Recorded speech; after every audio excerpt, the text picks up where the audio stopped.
नमस्कार, आप सभी का स्वागत करती हूँ अपने चैनल ज्ञानोदय में।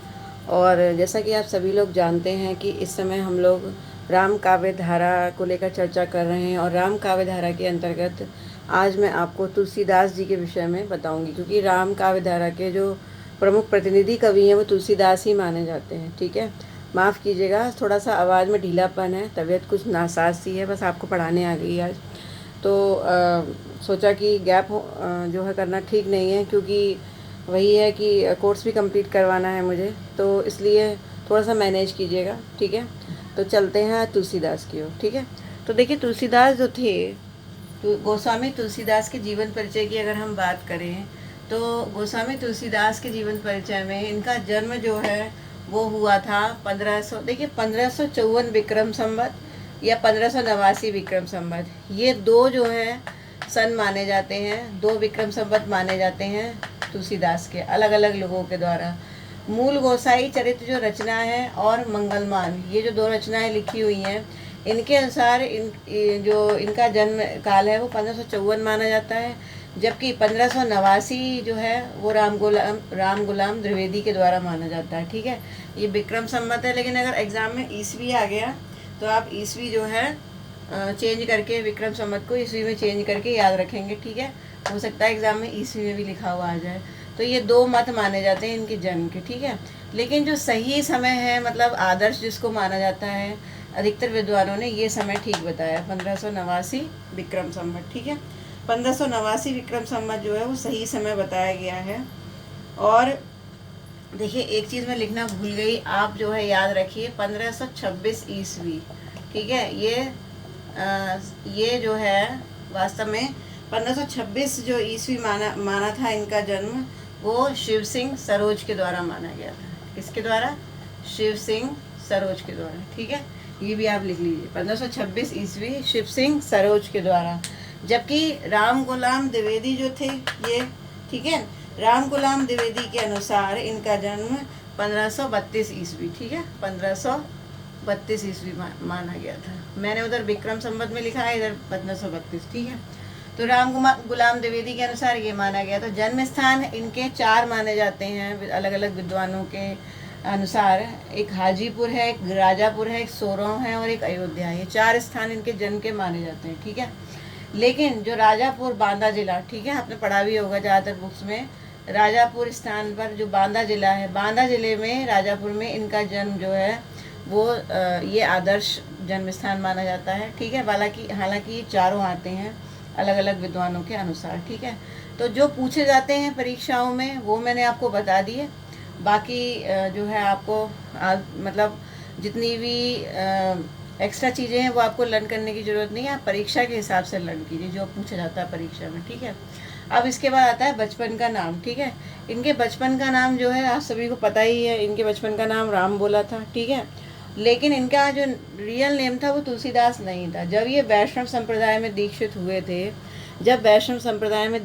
थे, उसके बाद इनका नाम तुलसीदास पड़ा था। ठीक है, तुलसीदास इनका नाम बाद में पड़ा था, लेकिन इनका जो नाम था, असली नाम जो बचपन का नाम था, वो राम बोला था। ठीक है, अच्छा, इसके अलावा पालन पोषण गुरु नरहरयानंद ने किया इनका। देखिए इनके जो सबसे पहले गुरु थे उनका नाम था नरहरयानंद।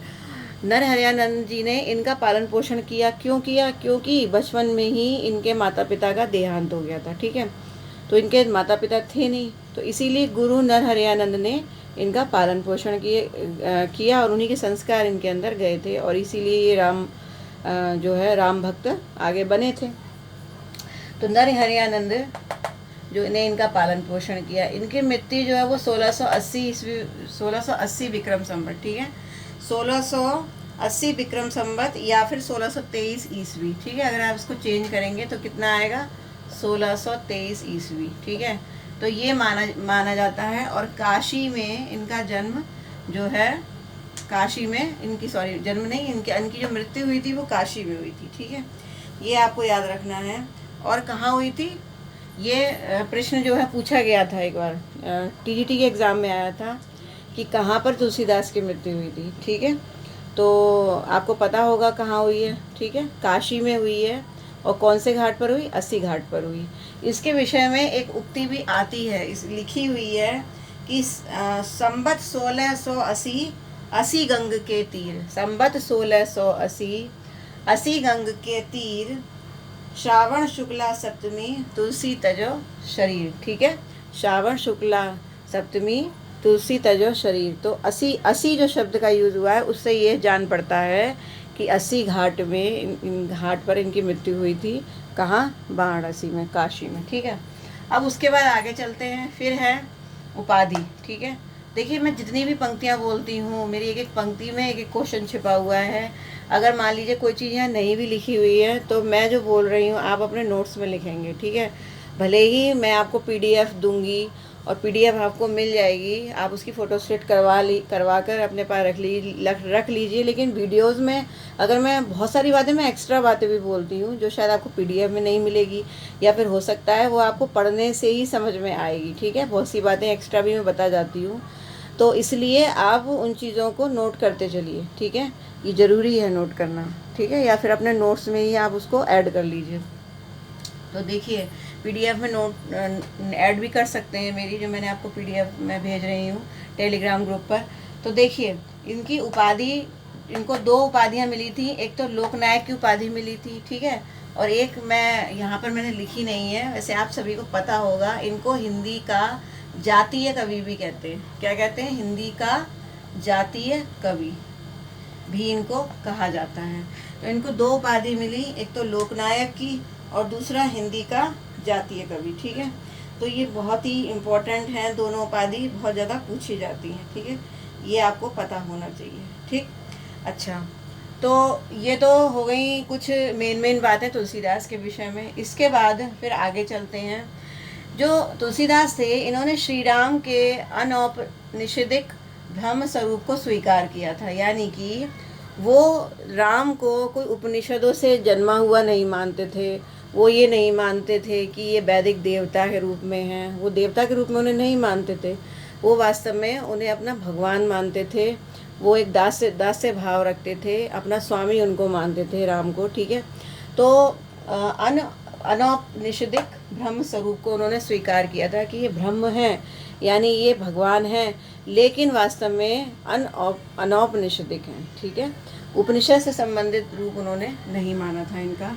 अब इसके बाद में देखिए उन्होंने किस तरह से डिफाइन किया है राम की महिमा को। जैसे कि उन्होंने कहा, इन्होंने लिखा है रामचरितमानस में कि सिया राम, क्या लिखा है? सिया राम मैं सब जग जानी, करहूँ प्रणाम जोर जुग पानी। उन्होंने सभी पूरे संसार में, पूरे विश्व में, पूरे संसार में, पूरे ब्रह्मांड में जो है वो राममय, उसको राममय माना है। ठीक है, कि राम में ही पूरा संसार, पूरा ब्रह्मांड समाहित है। सिया राम मैं सब जग जानी, करहूँ प्रणाम जोर जो पानी। ठीक है, तो इस तरह से उन्होंने प्रणाम किया है भगवान श्री राम को। अगर बात करें राम की कथा के विषय में, तो कथा की महिमा के विषय में उन्होंने लिखा है कि हरि अनंत हरि कथा अनंता, करहूँ सुनऊँ कहूँ सुनऊँ बहुविधि सब संता। सभी संतों के द्वारा ये कथा कही जाती है और इस कथा की महिमा अनंत है। ठीक है, तो ये जो है बहुत अच्छी अच्छी बातें लिखी हैं राम के विषय में उन्होंने। ठीक है, तो अब मैं आपको बताती हूँ कि राम की जो मेन मतलब जो रचनाएं थी उनके विषय में आपको थोड़ा थोड़ा बता देती हूँ। इनमें से जो रामचरितमानस है उसके लिए एक अलग ही वीडियो मैं आपको दूंगी, क्योंकि रामचरितमानस में थोड़ा ज़्यादा है बताने के लिए, क्वेश्चंस भी ज़्यादा आते हैं। बाकी जो रचनाएं हैं उनमें से थोड़ा थोड़ा पूछा जाता है, वो सब मैं आपको करवा देती हूँ। ठीक है, तो देखिए अब तुलसीदास जी के बारे में और भी कुछ बातें। देखिए तुलसीदास जी ने, देखिए कई सारे जो कवि थे उनसे पहले के, ठीक है, उनसे प्रेरित होकर बहुत सारी चीज़ें सीखी और बहुत सी चीज़ें लिखी थी। ठीक है, मतलब हम मान सकते हैं अब वो प्रेरित हुए, वो तो अपने आप में ही सर्वोत्तम थे। ठीक है, उन्होंने प्रेरणा ली या जैसे भी जो भी लिखा, लेकिन हम ये मान सकते हैं कि कहीं ना कहीं इनसे उनका काव्य प्रेरित था। किस तरह से? देखिए वीर का गाथा काव्य की 56 पद्धति जो है तुलसीदास के काव्य में मिलती है। विद्यापति और सूरदास की गीत पद्धति तुलसीदास के काव्य में मिलती है। गंग और रसखान की सवैया पद्धति तुलसीदास के काव्य में मिलती है। इसी तरह से रहीम की दोहा पद्धति और जायसी की दोहा चौपाई पद्धति। ठीक है, ये कुछ ऐसी चीज़ें हैं जो कि तुलसीदास के काव्य में मिलती हैं। ठीक है, इन पर क्वेश्चन पूछ लिया जाता है कि वीर गाथा काव्य का कौन सा छंद तुलसीदास के काव्य में अत्यधिक मिलता है। ठीक है, तो ये पद्धतियाँ जो हैं ये कहीं ना कहीं से प्रेरित होकर के उन्होंने अपने काव्य में जो है उसको समाहित किया था। ठीक है, ये आपको पता होना चाहिए। अब इसके बाद में फिर आती है इनकी रचनाएं। ठीक है, अगर रचनाओं की बात करें तो सबसे पहले आती है विनय पत्रिका। ठीक है, मैंने सभी रचनाएं आपको ट्रिक से रचना काल के अकॉर्डिंग करवा दी हैं पिछले वीडियो में। आपको आई थिंक आपको लर्न भी हो गई होंगी, लेकिन जिन रचनाओं के विषय में एग्जाम्स में ज़्यादा पूछा जाता है, क्वेश्चंस बनते हैं, वो मैं आपको बता रही हूँ। सिर्फ रामचरितमानस इस वीडियो में नहीं बताऊंगी, क्योंकि उसके लिए अलग ही बनाना पड़ेगा, उस पर क्वेश्चन ज़्यादा आते हैं। ठीक है, तो देखिए विनय पत्रिका के बारे में अगर बात करें तो ये गीति काव्य है। ठीक है, ये क्या है? गीति काव्य है। ये आप लिख लीजिए, मैंने लिखा नहीं है। और इसमें 280 पद हैं और ये एक अनुनय विनय का काव्य है, मतलब उन्होंने भगवान से विनय की है। और इसमें जो उनका भाव प्रकट होता है वो क्या है? दास से भाव। ठीक है, इसमें भाव कौन सा है? दास से भाव प्रकट होता है विनय पत्रिका में। इसकी जो भाषा है वो ब्रज भाषा है। ठीक है, ये आप लिख लीजिए। और जो रस है वो शांत रस है। ठीक है, तो विनय पत्रिका पर इतने क्वेश्चन पूछे जाते हैं। 280 पद, भाषा ब्रज भाषा, इसका रस जो है वो शांत रस है, ये गीति काव्य है। और दास से भाव जो है वो इसमें झलकता है। ठीक है, तो जो है ये बात विनय पत्रिका में हमें देखने को मिलती है अगर हम उसको पढ़ेंगे। और विनय पत्रिका जो है उसमें ये लिखा है कि राम विश्व के पोषक हैं और इसके अलावा नित्य निर्मुक्त ब्रह्म है। ठीक है, और पूरे संसार का पोषक जो है वो बताया है, विश्व के पोषक हैं और निर्मुक्त ब्रह्म है, यानी अपने आप में मुक्त हैं वो। ठीक है, ब्रह्म को मुक्त माना, उन्होंने मुक्त माना है। ठीक है, मुक्त से मतलब ये है, निर्मुक्त का मतलब क्या हुआ? जो मुक्त ना हो। ठीक है, देखिए मुक्त ना हो, इससे मतलब क्या निकल रहा है? मुक्त का मतलब ये है कि वो किसी से अलग नहीं है। ठीक है, निर्मुक्त का मतलब क्या हुआ? जो मुक्त ना हो, यानी संसार के कण कण में वो विराजमान है, वो किसी से मुक्त नहीं है, यानी निर्मुक्त है। ठीक है, तो इनको मुक्त नहीं बल्कि निर्मुक्त माना गया। थोड़ा सा मैं गलत बोल गई थी, तो इस चीज़ का ध्यान रखिएगा। ठीक है, तो राम को निर्मुक्त माना है किस में? विनय पत्रिका में। और बाकी ये सारे क्वेश्चंस बनते हैं विनय पत्रिका से, आप याद रखिएगा। इसके बाद में वैराग्य संदीपनी। ठीक है, वैराग्य संदीपनी जो है इसे अखिल ज्ञान का सार भी कहा जाता है, बड़ी इंपॉर्टेंट चीज़ है। ठीक है, वैराग्य संदीपनी को अखिल ज्ञान का सार कहा जाता है। इसमें 64 दोहे हैं, 2 सोटे हैं और 14 चौपाइयाँ हैं। ठीक है, दोहे ज़्यादा लिखे गए हैं इसमें वैराग्य संदीपनी में। और ये भी शांत रस से भरी हुई एक रचना है। इसमें जीवन के वैराग्य के विषय में जो है नीतिपरक बातें लिखी हुई है, नीति से भरा हुआ काव्य है ये। ठीक है, उसके बाद आती है गीतावली और कवितावली। गीतावली और कवितावली की विशेषता ये है कि इन दोनों में ही 7 कांड हैं। ठीक है, इसकी बात करें इसमें भी 7 कांड हैं, और इसकी बात करें इसमें भी 7 कांड हैं। और ये ब्रज भाषा में लिखी हुई है। ठीक है, ये किस में लिखी हुई है? ब्रज भाषा में लिखी हुई है। ये भी क्वेश्चन बहुत पूछा जाता है। इसके अलावा बड़ी एक इम्पॉर्टेंट बात है जो आपको सुनेंगे तो आप आश्चर्यचकित रह जाएंगे। बहुत ही इम्पॉर्टेंट बात है कि गीतावली और कवितावली इनकी ऐसी रचनाएं हैं कि इसमें जो मुक्तक लिखे हुए हैं, अगर इनको एक साथ पढ़ते हैं, अगर इन मुक्तकों को एक साथ पढ़ेंगे आप, तो ऐसा लगेगा कि प्रबंध काव्य है। और इनको अलग अलग पढ़ेंगे तो आपको लगेगा कि ये मुक्तक काव्य है। ठीक है, कितनी अजीब सी बात है। देखिए ये बड़ी मतलब विलक्षण कवि थे, इन्होंने किस तरह से ये किया होगा ये यही जाने। लेकिन ये आप मतलब आश्चर्यचकित रह जाएंगे इस चीज़ को जानकर कि कवितावली और दोहावली में, कवितावली और गीतावली में जो पद लिखे हुए हैं, ठीक है, अगर इनको आप एक साथ पढ़ते हैं तो आपको प्रबंध काव्य महसूस होता है, और अलग अलग पढ़ते हैं तो मुक्तक काव्य महसूस होता है। तो ये बड़ी अच्छी बात है अपने आप में। इसके अलावा उन्होंने कवित्त रामायण लिखी।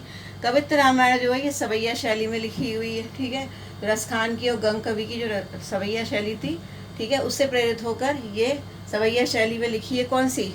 कवित्त रामायण। ठीक है, और इस कवित्त रामायण में भी कितने से कांड हैं? 7 कांड हैं। ज़्यादातर इन्होंने सभी जितनी रचनाएं हैं सब में 7 कांड ही रखे गए हैं। ठीक, कवित्त रामायण में भी 7 कांड थे। और ये प्रबंध भी है और मुक्तक भी है। इसमें 2 तरीके के पद मिलते हैं आपको, प्रबंध भी मिलेंगे और मुक्तक भी मिलेंगे। ठीक है, उसके बाद आती है रामाज्ञा प्रश्न। ठीक है, अब देखिए रामाज्ञा प्रश्न में इन्होंने क्या करा है, ये एक ज्योतिष से संबंधित रचना है, ये मैं आपको पहले भी बता चुकी हूँ। ठीक है, और रामाज्ञा प्रश्न में 7 सर्ग हैं, ये इंपॉर्टेंट बातें समझ लीजिए इसको। रामाज्ञा प्रश्न में 7 सर्ग हैं और प्रत्येक सर्ग में 7 कोष्ठक हैं, ठीक है। रामाज्ञा प्रश्न में 7 सर्ग हैं और प्रत्येक सर्ग में 7 कोष्ठक हैं और प्रत्येक कोष्ठक में 7 दोहे हैं, ठीक है। प्रत्येक कोष्ठक में 7 दोहे हैं। इस तरीके की व्यवस्था बनाई हुई तुलसीदास जी ने रामाज्ञा प्रश्नावली में। और ये देखिए, ये बड़ी विलक्षणता का उदाहरण है कि ये जो है पूरी रचना इन्होंने मात्र 6 घंटे के अंदर अंदर लिख दी थी, ठीक है। ऐसा कुछ उस पुस्तक में लिखा हुआ है, जिससे ये जान पड़ता है कि मैंने हालांकि पूरी नहीं पढ़ी है, इसके बारे में तो पढ़ा है बहुत कुछ, इसकी पंक्तियाँ भी पढ़ी हैं कुछ मतलब अच्छे से मैंने इसका अध्ययन किया है, लेकिन पूरा नहीं पढ़ा है ये। लेकिन मैं ये आपको बताऊं कि इतना अच्छा और इतना बड़ा मतलब काव्य लिखना बड़ा मुश्किल काम, वो भी 6 घंटे में, और फिर इस तरह की व्यवस्था बनाना, है ना। तो देखिए इन्होंने ये भी किया है। अब इसके बाद दोहावली, ठीक है।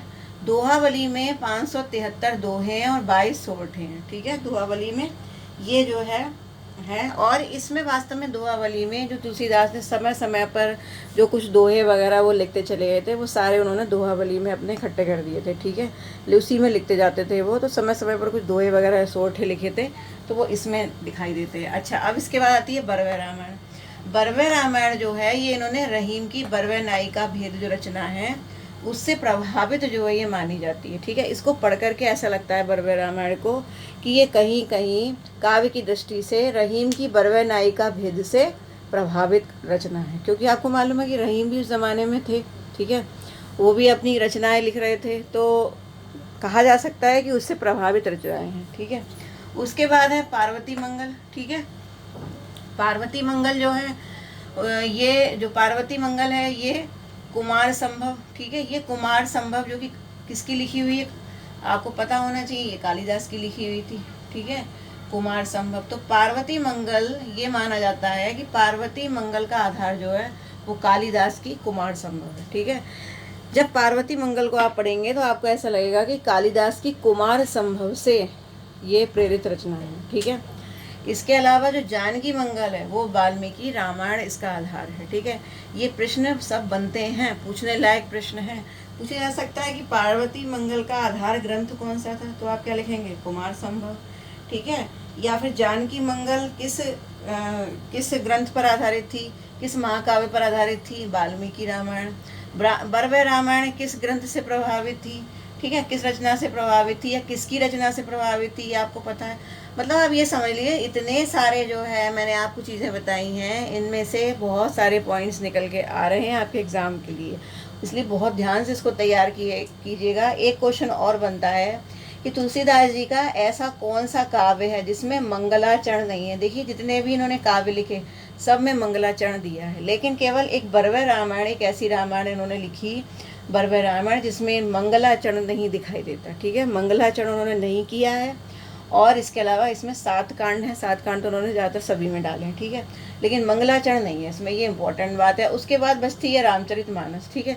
तो रामचरितमानस एक अनूठा काव्य है, बहुत लोकप्रिय काव्य है, तो इसके बारे में तो जितना कहा जाए उतना ही कम है। लेकिन जो भी परीक्षा उपयोगी जो भी पॉइंट्स बनते हैं वो मैं आपको अलग वीडियो में बताऊँगी। रामचरितमानस का अलग बनाना पड़ेगा, क्योंकि केवल आप समझ लीजिए केवल इसी वीडियो में मैं रामचरितमानस अगर आपको बताऊंगी तो बहुत ज़्यादा लंबा हो जाएगा, और मैं नहीं चाहती कि मैं वीडियोस को 20-25 मिनट के आसपास का ही रखना चाहती हूँ। इससे ज़्यादा रखूँगी तो आप भी बोर हो जाएंगे और आपको भी क्या लगेगा कि कुछ ज़्यादा ही हो रहा है, ठीक है। तो आप आसानी से जो अपना अध्ययन करें, आराम से अध्ययन करें, आपका मन भी लगे, इस तरह से पढ़िए। तो रामचरितमानस को एक अलग ही वीडियो में आपको दे दूँगी। चैनल को सब्सक्राइब नहीं किया है तो कर लीजिए, और आपको बहुत बहुत धन्यवाद देती हूँ। सभी लोग लगातार टेलीग्राम ग्रुप से जुड़ रहे हैं, फेसबुक ग्रुप से जुड़ रहे हैं। देखिए अगर आपको टेलीग्राम ग्रुप से जुड़ना है तो आपको पहले टेलीग्राम डाउनलोड करना होगा। कुछ बच्चे जो है बहुत परेशान हैं कि हमारा ज्वाइन नहीं हो रहा है। देखिए क्या प्रॉब्लम है, अगर आपका ज्वाइन नहीं हो रहा है, अगर आपको जो है मेरा ग्रुप आप ओपन नहीं कर पा रहे हैं, कोई टेक्निकल प्रॉब्लम है तो लेकिन अगर आप टेलीग्राम पर हैं तो आप मुझे डायरेक्ट मैसेज में अपना नंबर लिख कर भेज दीजिए, ठीक है, इंडिविजुअली, तो मैं आपको ऐड कर लूँगी, ठीक है। ये मैं कर सकती हूँ। तो इस तरह से लगातार जुड़ते रहिए। आपको नोट्स मैं दे रही हूँ धीरे धीरे, है ना। अभी आज भी मैंने आप नोट्स जो है वो अपलोड किए हैं, कुछ धीरे धीरे नोट्स बनाती जा रही हूँ, देती जा रही हूँ आपको। और चैनल को लाइक कीजिए, चैनल को जो सब्सक्राइब कर लीजिए, मेरे वीडियोस को लाइक कीजिए और शेयर करते रहिए लगातार, ठीक है, ताकि मुझे भी मोटिवेशन मिलता रहे और इसी तरह से मुझे प्रोत्साहित करते रहिए। आपका प्रोत्साहन ही आगे बढ़ने का ज़रिया है मेरे लिए, आगे बढ़ने की प्रेरणा है मेरे लिए। तो आप सभी का बहुत बहुत धन्यवाद देती हूँ और इस तरह से पढ़ते रहिए खुशी से, मन से और अपने सपनों को पूरा कीजिए। इन्हीं आशाओं के साथ विदा लेती हूँ और फिर मिलती हूँ नेक्स्ट वीडियो में। नमस्कार।